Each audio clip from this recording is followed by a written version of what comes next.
നിയമസഭയിൽ സ്പീക്കർ തെരഞ്ഞെടുപ്പിന് സാക്ഷ്യം വഹിക്കാനായി ഒരുപാട് പൗരപ്രമുഖരും സാമുദായിക നേതാക്കളടക്കം നിയമസഭയിലേക്ക് എത്തിയിരുന്നു. ഇപ്പോൾ ഓർത്തഡോക്സ് സഭയുടെ മാനേജിംഗ് കമ്മിറ്റി അംഗങ്ങൾ, അതോടൊപ്പം യൂഹനോന്മാർ, ദേസ്കോറസ് തിരുമേനി ഉൾപ്പെടെയുള്ളവർ എന്നോടൊപ്പം ചേരുന്നു.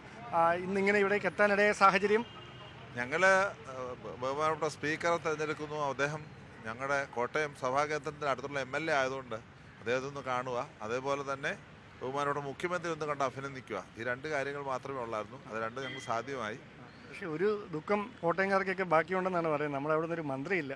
അത് ഓൾറെഡി അതിനെ സംബന്ധിച്ചുള്ള കാര്യങ്ങളൊക്കെ പറഞ്ഞു കഴിഞ്ഞതാണ്. അതുകൊണ്ട് ഇനിയിപ്പോൾ അത് എന്തെങ്കിലും ഉറപ്പ് ലഭിച്ചിട്ടുണ്ടോ അവർ?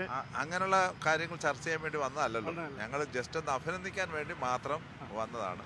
ഭരണാധികാരികൾക്ക് ആശംസ അർപ്പിക്കുവാനും ഭരണഘടനാപരമായ ഭരണം കാഴ്ചവെക്കുവാൻ അവർക്ക് കഴിയട്ടെ എന്ന് ആശംസിക്കാൻ മാത്രം വന്നതാണ്. അല്ല, അതിൽ ഒരു കാര്യം എടുത്ത് ചോദിക്കുന്ന കാര്യം, ഓർത്തഡോക്സ് സഭയുടെ ഒരു റെപ്രസെന്റേഷൻ ഉറപ്പ് നൽകിയിട്ടുണ്ടോ ഏതെങ്കിലും മേഖലയിൽ? ഞങ്ങൾ ഒരു ഉറപ്പ് വാങ്ങിക്കാനും വന്നതല്ല, ഉറപ്പിന് വേണ്ടി വന്നതുമല്ല, ഒന്നും വന്നതല്ല. പ്രതീക്ഷിക്കുന്നുണ്ട്. ജനവികാരം ഉൾക്കൊള്ളാൻ പറ്റുന്ന സർക്കാരാണ് ഇവിടെ ഉള്ളത്.